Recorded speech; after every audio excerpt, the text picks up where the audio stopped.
The laughter hit me like a slap across the face. Not the kind you hear at your buddy's retirement party or when someone tells a decent joke over beers. This was the ugly kind, sharp, cutting, the sound people make when they're grateful it's not them standing there holding their career in a manila envelope. I'm Benjamin Hayes, 48 years old, and I just got fired in the most humiliating way possible at Dataflow Technologies' quarterly town hall meeting. There I stood in front of 200 employees holding a deactivated security badge and a termination letter that was still warm from the printer. The paper had that fresh copied smell, like they'd written it during the coffee break. Bradley Hoffman, our acting CEO, was already pivoting to some rehearsed speech about embracing innovation and driving change while I stood there like a department store mannequin. 18 years. 18 damn years of keeping this company from stepping on every regulatory landmine in the tech industry. I'd guided them through 3 major SEC audits, prevented 2 catastrophic data breaches that would have made national headlines, and personally saved them from a $15 million GDPR violation when we expanded to Europe. My reward? A pink slip delivered like a punchline. The worst part wasn't the termination itself. It was Greg Patterson from product development in the 3rd row trying to cover up his snickering with a fake cough. Real professional. Behind him, I could see Jennifer Walsh from marketing actually texting someone, probably spreading the news before I'd even left the building. These were people I'd worked with for years, people whose regulatory screw-ups I'd quietly fixed without taking credit. When I was 22 and fresh out of the Navy, my drill instructor used to say, "Hayes, attention to detail keeps people alive." I'd carried that with me through 6 years of service and 18 years in corporate America. While other guys were networking at golf courses or brown-nosing at company happy hours, I was reading contract amendments and memorizing compliance protocols. Not glamorous work, but it kept data flow out of trouble. The company had grown from 150 employees when I started to 850 today. Every expansion, every new product line, every regulatory change, I was there making sure we did it right. When the Sarbanes-Oxley Act hit in 2002, I spent 6 months restructuring our entire financial reporting process. During the 2008 financial crisis, my risk assessments kept us from making the same mistakes that buried our competitors. When GDPR rolled out in 2018, companies across Silicon Valley were panicking, but data flow sailed through because I'd been preparing for 2 years. But apparently, none of that mattered anymore. Hoffman's voice droned on about streamlining operations and aligning with our dynamic corporate culture. Translation: they wanted to get rid of the old guy who actually read the fine print and said no when something smelled fishy. I'd become an inconvenience, a roadblock to their grand plans. The final straw had come 3 weeks earlier. Hoffman and his golden boy VP, Nathan Burke, had pitched an acquisition deal for a promising startup called TechVantage. On paper, it looked good. Innovative AI platform, young talent, projected 200% growth. But when I dug into their compliance history, I found gaps you could drive a truck through. Incomplete SEC filings, questionable intellectual property claims, and financial projections that belonged in a fairy tale. I'd raised these concerns in a meeting with the executive team. Burke had rolled his eyes and said something about old-school thinking holding back progress. Hoffman had nodded along, clearly more interested in the startup's buzz than its balance sheet. They wanted to fast-track the deal, skip the thorough due diligence, and announce it at the annual investor conference for maximum PR impact. I'd refused to sign off. It was my job to protect the company, even when the company didn't want to be protected. "Ben, maybe it's time to consider that your approach might be a little outdated," Hoffman had said during that meeting. The way he said outdated made it sound like a disease. Now, walking out of that conference room with whatever dignity I had left, I realized they'd been planning this for weeks. The termination letter mentioned restructuring for operational efficiency and misalignment with corporate objectives. Fancy words for, we don't like being told no by someone old enough to remember when business handshakes actually meant something. The hallway felt like a funeral procession, where I was both the corpse and the mourner. Even Janet from reception, who I'd helped get her nephew an internship last summer, couldn't meet my eyes. Word travels fast in corporate America, and apparently I was already radioactive. I drove home in my F-150, taking the long way through downtown. 22 years ago, I'd bought this truck right after leaving the Navy. It had 180,000 miles on it now, a few dings and scratches, but it still ran like the day I drove it off the lot. Unlike corporate loyalty, some things actually lasted. My ex-wife Lisa would have said this was karma for all those late nights and missed dinners. She'd divorced me 5 years ago, tired of competing with spreadsheets and compliance manuals for my attention. My kids, Sarah and Michael, were 19 and 21 now, both in college. They still called, but not as often as I'd like. Funny how you spend your career building something you think will last, only to realize you've been building it on someone else's land. That night, I sat in my kitchen with a cold Budweiser and my laptop, thinking about what came next. At 48, I wasn't exactly a hot commodity in Silicon Valley's youth-obsessed culture. My LinkedIn profile would need updating, and the thought of explaining this termination to potential employers made my stomach turn. But here's what they didn't know about me. I never throw anything away. Call it Navy training or just plain stubbornness, but I keep records of everything. Every email, every memo, every conversation that matters gets documented and filed. My home office has 3 filing cabinets full of documents that most people would have tossed years ago. Insurance policies, tax returns, medical records, and yes, employment contracts. Buried in that collection was something Hoffman and his team should have remembered before they decided to make me their sacrificial lamb. 2 years ago, on March 15, 2022, Jonathan Keene called me into his office. Not through his assistant Carol, not with some formal calendar invite with corporate buzzwords. He just walked up to my desk at 4:30 on a Tuesday and said, "Ben, got a minute? Need to run something by you." I followed him to his corner office, the one with the view of the San Francisco Bay that reminded everyone why they put up with Silicon Valley's insanity.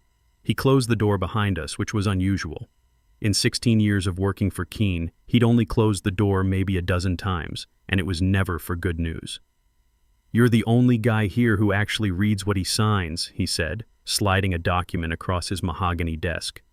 The paper was thick, expensive, the kind they use for important contracts. I need this locked down tighter than Fort Knox before I start my medical leave.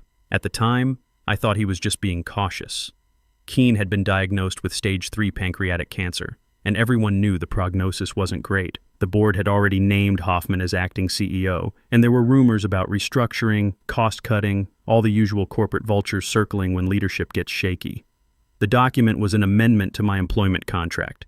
Most of it was standard legal boilerplate: salary adjustments, benefit updates, reporting structure changes. But there was one section that stood out, buried on page 3 in the kind of dense legal language that most people skim over. Section 7B, Primary Compliance Authority Designation. The designated employee shall serve as primary compliance authority with direct reporting responsibility to the Chief Executive Officer. Termination of the primary compliance authority may only be executed with written authorization from the Chief Executive Officer. Any termination conducted without such authorization renders all executive-level financial decisions and strategic initiatives subject to mandatory compliance review and potential nullification, effective retroactively from the date of unauthorized action. I read it twice, then looked up at Keene. "This gives me veto power over pretty much everything if I get fired without your say-so." He nodded, his face grim. "Ben, I've seen what happens when companies lose their institutional memory. When the bean counters take over and start cutting the people who actually know how things work." He tapped the document with his pen. "You've kept us clean through every regulatory storm for the past 18 years. This just makes sure they can't throw you overboard the minute I'm not here to watch their backs. What if something happens to you? Then you better make damn sure whoever replaces me knows what you're worth." I signed it. He signed it. We filed it with HR and legal. Then life moved on, and honestly, I forgot about it. Keene started his treatment, Hoffman took over day-to-day operations, and I kept doing what I'd always done, reading the fine print and keeping data flow out of trouble. Until yesterday, October 12, 2024, when they handed me that termination letter at 3:15 p.m. in front of 200 employees. Now, sitting in my kitchen with that second beer getting warm in my hand, I pulled out the file folder marked Employment, Data Flow, 2006, Present.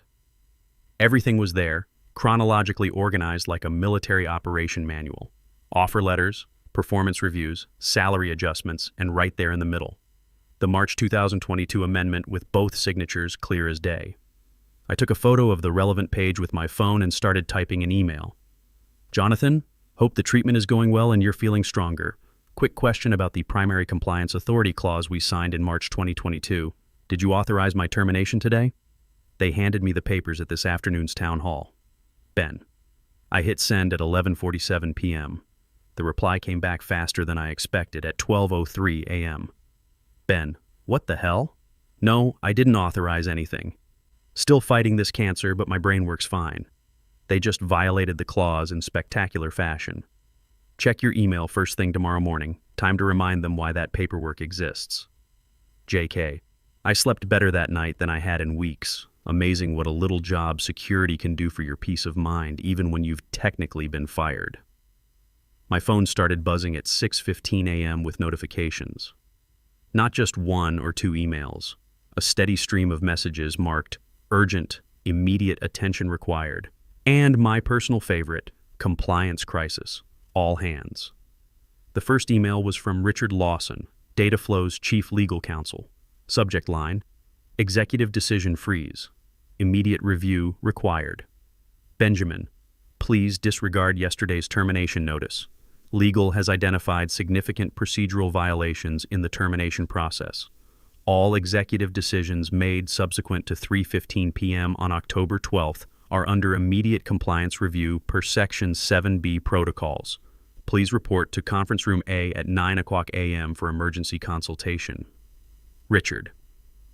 The second email was from Hoffman himself, and I could practically feel the panic through the screen. Ben. Need to talk ASAP. Some confusion about your employment status. Can we meet this morning to clear this up? Bradley. The third email made me smile. It was from Patricia Johnson in accounting, forwarded from the automatic compliance system. Alert. All discretionary expenditures over $10,000 have been flagged for Primary Compliance Authority review. This includes Q4 executive bonuses, $2.3 million, TechVantage acquisition payments, $47 million, vendor contract renewals, $8.7 million, and facilities expansion project, $12 million, total frozen assets, $70 million. Please contact Benjamin Hayes for authorization, $70 million.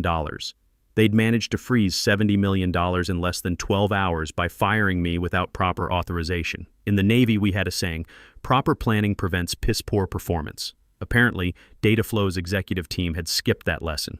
My phone rang at 7:30 a.m. Richard Lawson, sounding like he'd been up all night drinking coffee and reading contracts. Ben, please tell me you can come in this morning. We have a situation. I don't work there anymore, remember? You all made that pretty clear yesterday. Actually, that's complicated. Look, I'll be straight with you. That clause you and Keene signed, it's airtight, bulletproof. And it just triggered a company-wide financial freeze that's got the board calling emergency meetings. Sounds like a problem for the acting CEO to handle. Ben, please, can you just come in? We need to sort this out before the market opens. The TechVantage deal is supposed to close this week. And if we can't process the payments... He didn't need to finish. I knew exactly what would happen. A $47 million acquisition falling through because of procedural violations would tank Dataflow's stock price and probably trigger SEC inquiries about our internal controls. I'll be there at 9, I said. But I'm driving myself, and I'm not signing anything until I understand exactly what you people have done. Fair enough. And Ben, you might want to bring that original contract with you. After I hung up, I poured myself a cup of coffee and read through the rest of the emails. The automatic compliance system had been busy overnight, flagging every significant financial decision made since my termination. It was like watching dominoes fall in slow motion, except each domino was worth millions of dollars. The beauty of it was the complete reversal. Yesterday, I was the old guy who couldn't adapt to modern business practices. Today, I was the only thing standing between Dataflow and potential regulatory disaster. Sometimes the best revenge is just being right and having the paperwork to prove it. I drove to the Dataflow office in my F-150, taking my time. No rush when you hold all the cards. The security guard at the parking garage, Miguel, gave me a confused look when I pulled up. Morning, Mr. Hayes. Thought you were... heard there was some changes yesterday. Still working out the details, Miguel. Company can't seem to figure out if they want me or not. He handed me a temporary parking pass with a puzzled expression. Word travels fast in corporate America, but apparently the overnight legal crisis hadn't made it to the security desk yet. The elevator ride to the 12th floor felt different. Usually I'd be mentally reviewing my morning schedule or thinking about which regulatory fires needed putting out. Today, I was walking into a room full of people who'd probably spent the night figuring out how badly they'd screwed up. Richard Lawson met me at the elevator with a fresh security badge. Not a visitor's pass, but a real badge with a black stripe I'd never seen before. "What's this?" I asked, clipping it to my shirt. "Executive Compliance Authority clearance. Legal created it this morning. Gives you access to everything. Financials, contracts, executive communications, the works." I nodded. "Where's the meeting?" "Conference Room A." Everyone's waiting. Conference Room A was Dataflow's largest meeting space, the one they used for board meetings and major announcements. When I walked in, it looked like a war zone. Papers everywhere, multiple laptops open, coffee cups lined up like soldiers, and the kind of frantic energy you usually see during SEC audits or hostile takeover attempts. The entire executive team was there. Hoffman sat at the head of the table looking like someone had just told him his house burned down and his insurance was canceled. Christina Walsh from HR frantically typed on her phone, probably updating her resume. Nathan Burke, the Golden Boy VP who'd called my approach old school, stared at his laptop screen like it might offer an escape route. Also present were people I rarely saw in these meetings. Patricia Johnson from accounting, looking uncomfortable in her best suit. Marcus Rodriguez from facilities management, clearly wondering why he'd been dragged into an executive crisis. And 3 lawyers I didn't recognize, probably brought in for damage control. Richard didn't waste time with pleasantries. He opened a folder and pulled out my contract amendment, placing it in the center of the table like evidence in a murder trial. "This is the primary compliance authority agreement signed by Benjamin Hayes and former CEO Jonathan Keene on March 15, 2022, filed with corporate legal, ratified by the board, and entered into our official governance protocols." The room was quiet enough to hear the air conditioning hum. "The termination executed yesterday at 3:15 p.m. was conducted without CEO authorization, as required by Section 7B of this agreement. Per the terms of this clause, all executive-level decisions made subsequent to the unauthorized termination are now subject to mandatory compliance review and potential nullification." Hoffman cleared his throat. "Richard, surely there's some way to—" "No." Richard's voice was firm. "The language is absolute. Benjamin's termination triggered an automatic compliance freeze on all discretionary expenditures over $10,000. As of this morning, that includes $2.3 million in Q4 executive bonuses, $47 million for the TechVantage acquisition, $8.7 million in vendor renewals, and $12 million for the facilities expansion. Total exposure, $70 million. Christina Walsh went pale. "The Christmas bonuses? Frozen pending review." Nathan Burke leaned forward. "What about the TechVantage deal? We're supposed to close Friday. Currently frozen. The acquiring company's legal team has been notified of the compliance review. They're concerned." The word concerned hung in the air like a bad smell. In corporate speak, concerned meant looking for an exit strategy. One of the outside lawyers spoke up.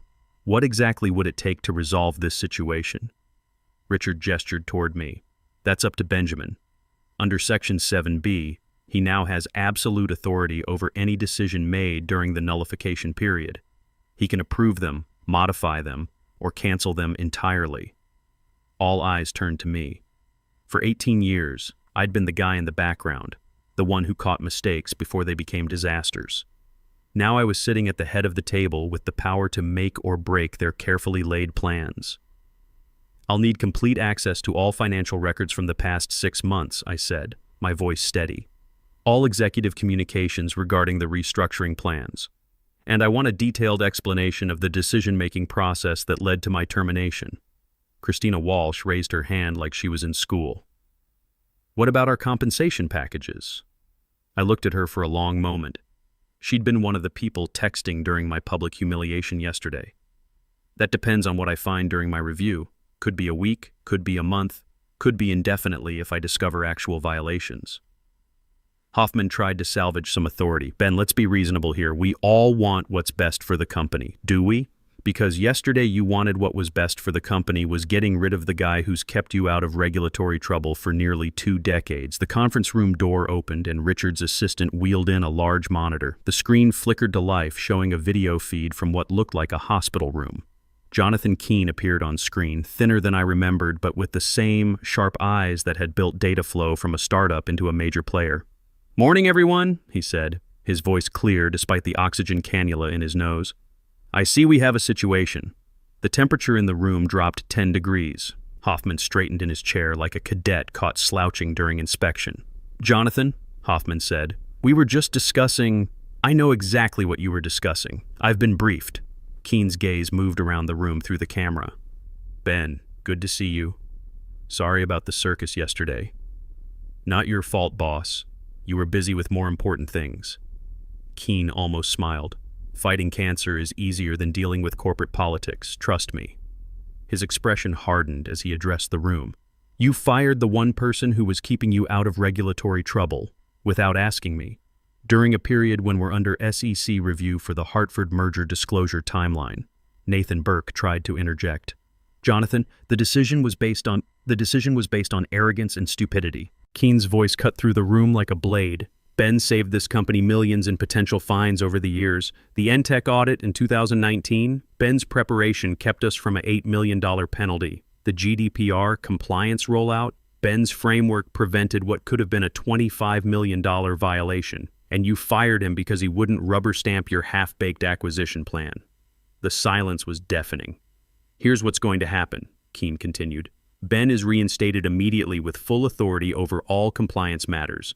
The executive team will submit to a complete review of all decisions made since his termination.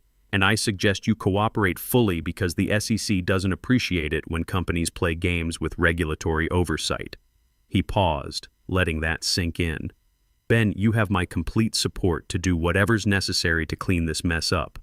Everyone else, I recommend you start thinking about how to explain your actions to the board when they ask why you just froze $70 million in company assets." The screen went dark, leaving the room in stunned silence.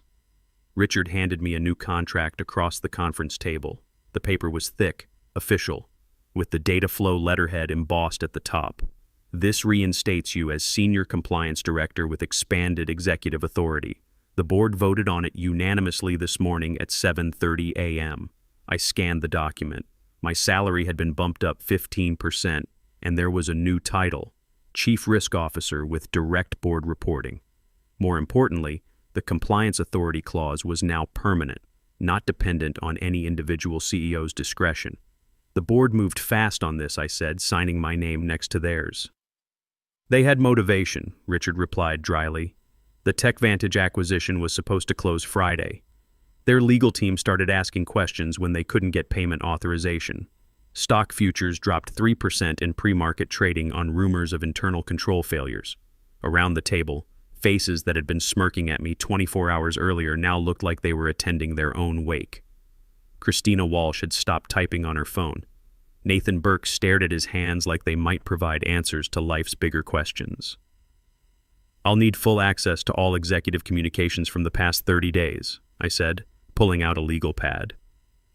"Every email, text message, Slack conversation, and meeting recording related to my termination and the TechVantage acquisition." Hoffman shifted uncomfortably. "Ben, surely we can work out some kind of no negotiations. Complete transparency or nothing gets unfrozen."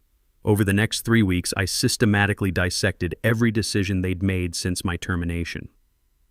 What I found was worse than I'd expected. The TechVantage deal wasn't just rushed. It was built on financial projections that belonged in a fantasy novel. Their revenue claims were inflated by 40%. Their user growth numbers included fake accounts and their intellectual property. Portfolio had more holes than Swiss cheese. Burke had pushed the deal through by bypassing normal due diligence procedures. Internal emails showed he'd pressured the research team to focus on the positives and ignore red flags. One email exchange between Burke and Hoffman was particularly damning. Ben's being his usual paranoid self about the TechVantage numbers. "Can we move forward without his sign-off?" "Burke, leave Hayes to me. He's becoming a liability anyway. Old-school thinking doesn't work in today's market." Hoffman: They'd been planning to fire me for weeks, specifically to push through an acquisition that would have destroyed Dataflow's reputation and probably triggered SEC investigations. But the TechVantage deal was just the beginning. During my review, I discovered $3.2 million in performance bonuses that had been approved without board oversight. Executive expense accounts that included personal vacations disguised as business trips. A consulting contract worth $800,000 paid to Burke's brother-in-law's marketing firm for work that was never completed. Each discovery meant another frozen account, another delayed payment, another sleepless night for the people who thought they could push me aside. The industry trade publications picked up the story by week 2. Dataflow's compliance expert saves company from regulatory disaster made the front page of Tech Compliance Weekly. The article detailed how internal control failures had nearly led to a catastrophic acquisition, prevented only by the diligence of senior risk management personnel. My phone started ringing with job offers from competitors who suddenly realized that having someone who actually understands regulatory compliance might be valuable. LinkedIn messages from former colleagues asking if I was interested in consulting opportunities. Headhunters wanting to discuss exciting opportunities at companies that had previously never given me a second look. But I wasn't going anywhere. The real satisfaction came during week 4, when the board held its monthly meeting. I was invited to present my findings directly to the directors. All 9 of them, including 3 who'd served on boards during the Enron and WorldCom scandals and knew exactly what regulatory failures could do to a company. The unauthorized termination of our primary compliance authority created a cascade of procedural violations, I explained, clicking through slides that detailed each discovery. Without proper oversight, the executive team approved approximately $51 million in expenditures that failed to meet our fiduciary standards. Board Chair Margaret Stevens, a 68-year-old former federal prosecutor, leaned forward. What would have happened if this acquisition had proceeded? Conservative estimate?